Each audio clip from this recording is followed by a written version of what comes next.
I paint the different seasons. I paint winter and I paint spring and summer, but there's my favorite. I just love to paint summer. America's favorite painter had a secret. Behind those happy family scenes, Norman Rockwell was hiding something that could have destroyed his career. In 1964, he painted a scene that made grown men cry and mothers shield their children's eyes. The image showed the ugly truth about America that no one wanted to see. Gallery owners refused to hang it. Newspapers wouldn't print it. But Rockwell painted it anyway, knowing it might end everything he had built. The painting that almost killed his career reveals the real Norman Rockwell. Norman Rockwell was born on February 3, 1894 in Harlem, New York City at 789 St. Nicholas Avenue. His parents were Jarvis and Nancy Rockwell. His father worked for a Philadelphia textile company and stayed in that job his whole life. They weren't rich, but they got by. Norman had one older brother named Jarvis, and even though they shared a roof, they were never especially close. His father was Presbyterian and his mother was Episcopalian, which made things a little mixed at home. Long before Norman was born, his family roots went back to England all the way to 1635 when John Rockwell came to America on a ship called the Hopewell and helped settle Connecticut. Even as a little boy, Norman was different. When he was just 3 years old in 1897, he would sit quietly and listen as his father read Charles Dickens out loud. It wasn't just the stories. It was the way Dickens painted people with words. His father liked to copy drawings from books and Norman watched him. That's when something inside him woke up. His mother's father had been an artist, too, though he never made much money and had to settle for painting landscapes. But the spark had already passed down. Their small home was filled with stories, drawings, and quiet struggles. That's what shaped him. By the time he was 9 years old in 1903, Norman already felt like an outsider. He was skinny, clumsy, and didn't fit in at school. He didn't feel very close to his parents either. Drawing became his escape, something he could control, something that made sense. He spent hours sketching alone and over time he began to use humor and exaggerated features to cope with the way people treated him. That same year his family moved out of the city and into Mamaron, a small town in Westchester County. It changed everything. In Mamaron, Norman discovered quiet streets, open skies, and new faces. He started falling in love with the idea of small-town life. He became obsessed with the work of Howard Pyle, a famous illustrator of the time. Norman began saving pennies just to buy art supplies. His mother kept a strict religious home. But Norman kept drawing even when money was tight. He watched everything around him, faces, gestures, little moments, and it all ended up in his sketchbook. That mix of city and small-town life stayed with him forever. By 1908, when Norman was 14, he made a huge decision. He left high school and enrolled in the Chase School of Fine and Applied Art in New York. Every day he took the train back and forth from Mamaron. His family didn't have much, but they supported him the best they could. At Chase, he studied life drawing, including classes with live nude models. That was a shock for a boy raised in such a strict home, but he kept going. He was determined. In 1910, he transferred to the National Academy of Design. And soon after to the Art Students League of New York. There he learned under teachers like Thomas Fogarty, George Bridgman, and Frank Demond. Fogarty taught him how to tell stories with pictures. Bridgman taught him how to draw the human body with precision. That's when Norman stopped trying to be a fine artist. He realized his gift was illustration. He wanted to tell stories people could feel. In 1912, at just 18 years old, Norman got his first big job. Fogarty helped him land a commission to illustrate 12 Tell Me Why stories by Carl Claudy.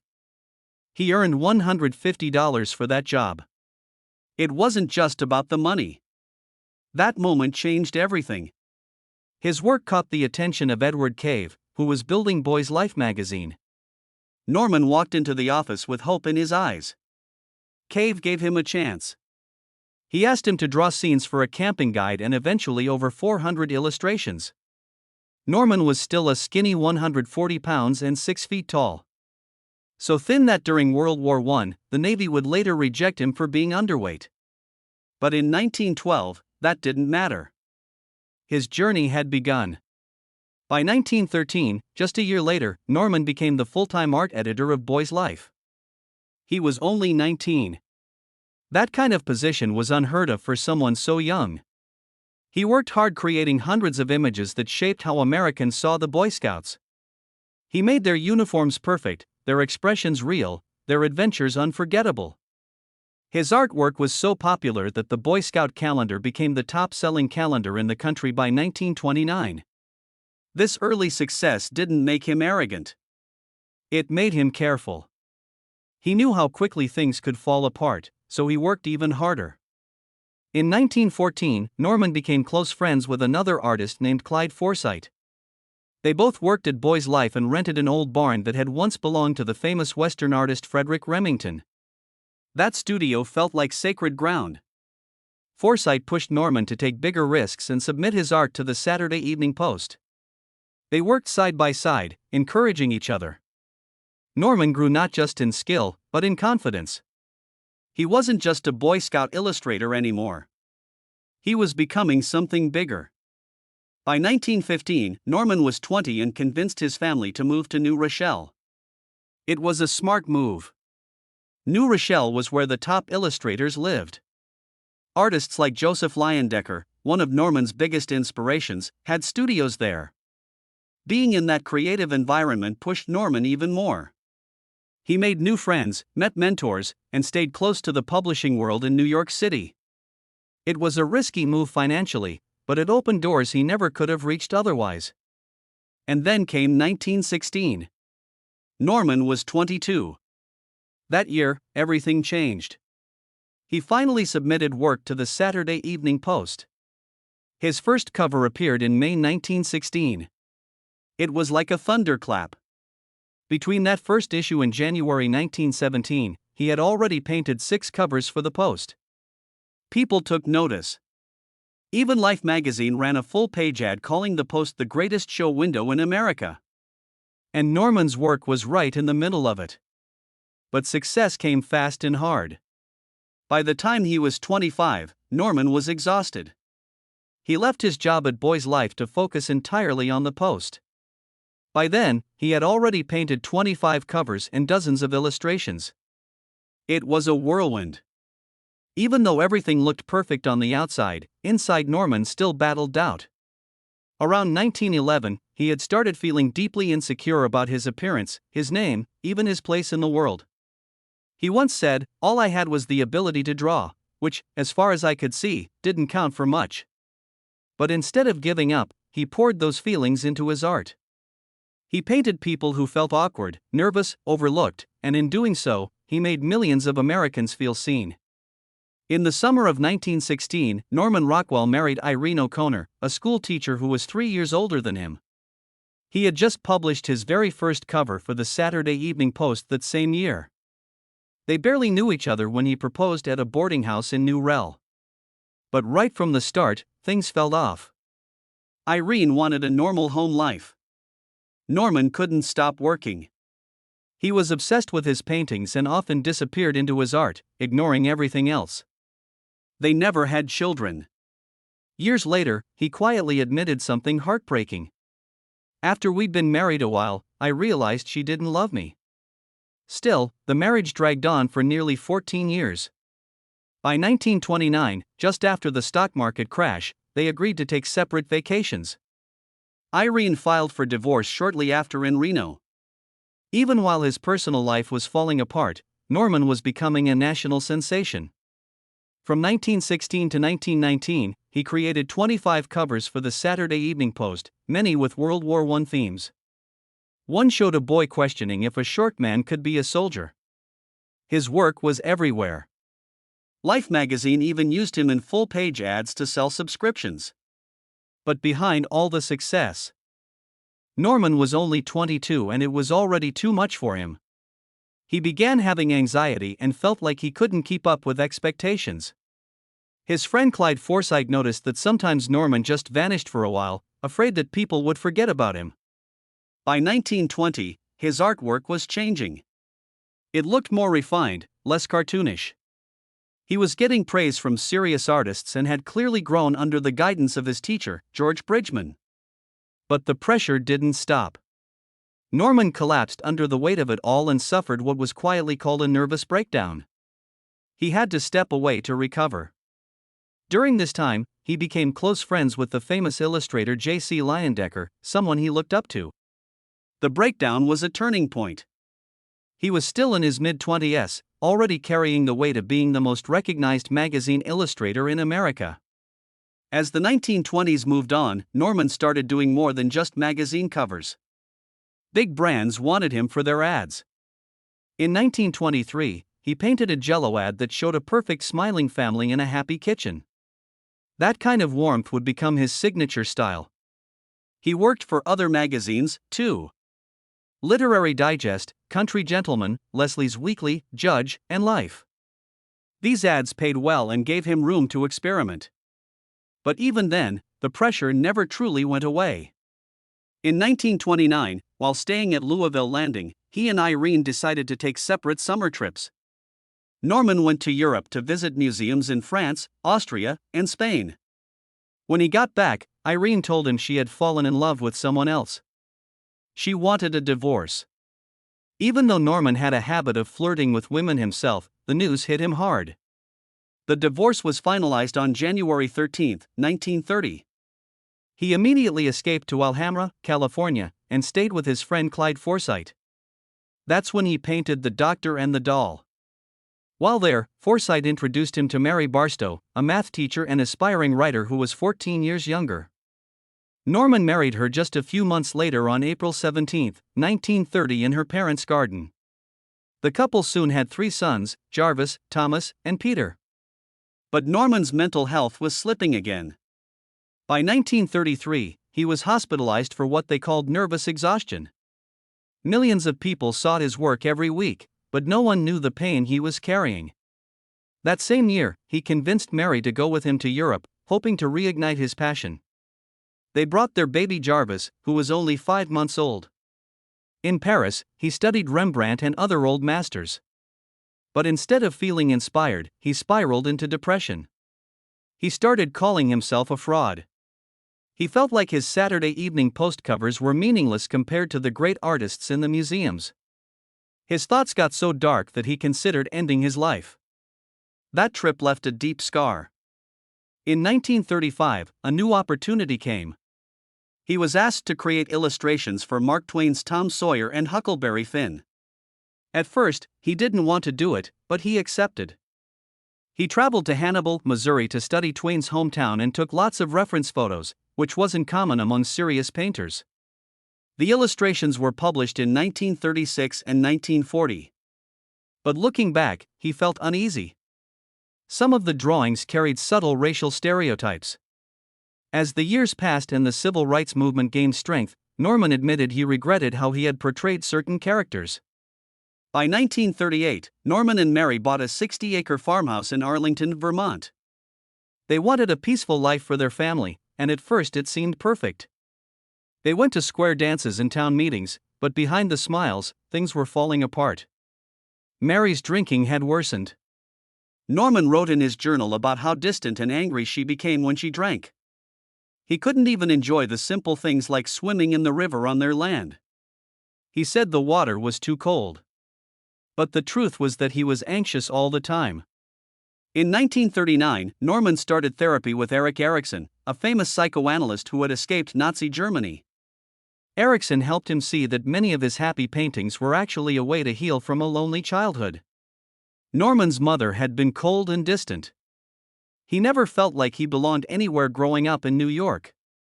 His paintings of warm, happy families were what he wished he had. The therapy helped him understand that.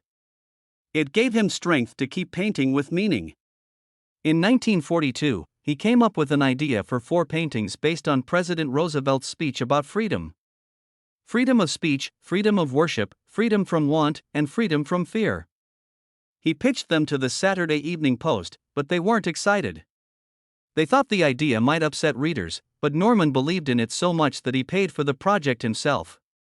He used his neighbors in Vermont as models and poured months into the paintings. The following year in 1943, the Four Freedoms went on tour across 16 cities and raised $132 million in war bonds, which would be over $2 billion today. Over 1.2 million people saw the paintings. Norman even showed up to sign prints. But not everyone was happy. Some Americans were angry about the freedom of worship painting, which showed people of different races and religions praying together. Rockwell received hate mail accusing him of promoting racial mixing and communist ideas. Some cities in the South refused to display the posters, but the tour was still a massive success. That same year, something awful happened. In late 1943, Norman's entire studio burned down in a fire. He lost hundreds of paintings, props, costumes, and all his personal items worth about $100,000 back then, over $1.5 million today. Some neighbors said it was an accident from his pipe ashes. Others, including Norman, suspected it might have been arson. He'd had arguments with a neighbor about property lines. No one ever proved anything. What mattered was the loss, his work, his materials, his favorite pipes. Gone in one night, the townspeople brought him new pipes as a sign of love. Also in 1943, he painted Rosie the Riveter for the cover of the Saturday Evening Post. Rosie was strong and confident, crushing Hitler's book under her foot. She was based on a 19-year-old telephone operator named Mary Louise Doyle. Norman made Rosie look much bigger than her real-life model, something he later felt guilty about. But while the image became iconic, many male readers were furious. They said it was unnatural and canceled their magazine subscriptions. They didn't want to see women in jobs meant for men. But Norman had already helped shape a new kind of American hero. Behind all this success, his marriage was falling apart. Mary's drinking became worse during the 1940s and 1950s. She had to go for psychiatric care at the Austin Riggs Center. It was a 90-minute drive from their Vermont home. Sometimes she stayed there for months. In 1952, she even received electroshock therapy. Norman felt isolated. He found emotional support in the women he painted, forming close, quiet connections that helped him survive. In 1953, they moved to Stockbridge, Massachusetts, so Mary could be closer to the treatment center. Norman began therapy, too. Trying to cope with the weight of it all, the fame, the pressure, the sadness at home. In 1946, Norman Rockwell released his autobiography called My Adventures as an Illustrator. He talked about how he often felt insecure and afraid of failing, even though people saw him as a symbol of American happiness. He wrote about his constant stress, the pressure of deadlines, and his perfectionism. But he didn't mention something much darker. Many now believe he used amphetamines to keep up with the intense work pace. He painted happy families, small-town life, and smiling faces while quietly battling anxiety and depression behind the scenes. The book left out that part. It was a safe story, not the full one. Then in 1951, Rockwell moved his family to Stockbridge, Massachusetts. Most people thought it was just for the peaceful setting, but the truth was his second wife, Mary, was very sick. She struggled with alcoholism and deep depression. She was getting treatment at the Austin Riggs Center, a well-known psychiatric hospital in town. She even had electroshock therapy. Rockwell worked hard to pay for all of it, taking on serial ads and magazine covers that helped cover her medical bills. While his artwork showed a perfect America, his real home was filled with pain and fear. Stockbridge looked like a dream, but they were there because it was one of the few places with the kind of psychiatric help Mary needed. In 1953, a new kind of trouble came from inside his own family.